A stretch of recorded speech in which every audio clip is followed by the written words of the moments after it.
మనకు రాముడు ఎంతగా తెలుసునో రావణుడు అంతగా తెలుసు. 10 తలలతో చూడగానే రావణుడిని ఇట్టే పోల్చేస్తాం.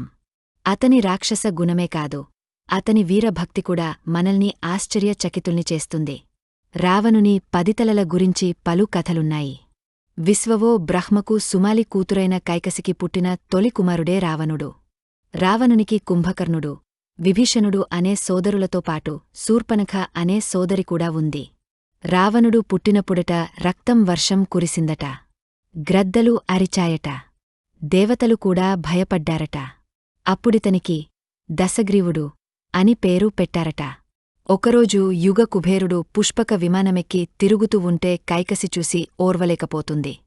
తల్లి మనసు తెలుసుకున్న రావణుడు అది పొందడానికి బ్రహ్మను గురించి తపస్సు చేస్తాడు. ఒంటివేలిమీద తపస్సు చేశాడని, వేయేండ్లకొక శిరస్సు చొప్పున 9 శిరస్సులు రాల్చాడని, అప్పుడు బ్రహ్మ ప్రత్యక్షమయ్యాడని చెపుతారు. నాకు నరుల వలన భయము లేదు, దేవయక్ష గంధర్వాదులచే మరణం లేకుండా వరమివ్వు అని కోరాడని చెప్తారు. ఆ తర్వాతనే లంకకు రాజయ్యాడు రావణుడు. రావణుడు మండోధరిని పెళ్లి చేసుకున్నాడు. వీరికి మేఘనాథుడు, దేవాంతకుడు, నరాంతకుడు, మహాపార్శ్వుడు, అక్షుడు అనే కొడుకులు పుట్టారు. తనకు బుద్ధులు చెప్పబోయిన కుబేరుని అలకా పట్టణంపై దాడి చేయడమే కాకుండా అతన్ని ఓడించి పుష్పక విమానమును స్వాధీనపరచుకున్నాడు రావణుడు. అతన్ని పుష్పక విమానంపై నుండి తోసేశాడు కూడా. ఆ పుష్పక విమానం మీదనే కైలాసం వెళ్లాడు. దర్శనానికి వీలుపడదన్న నందీశ్వరుని వానర ముఖంతో వెక్కిరించాడు. దాంతో కోపం వచ్చిన నందీశ్వరుడు, వానరులతోనే నీ వంశం నాశనమవుతుంది అని శపించాడు. అప్పుడు రావణుడు, నువ్వెంత, నీ శివుడెంత అని కైలాసాన్ని బంతి ఆడించినట్టు ఆడించాడు.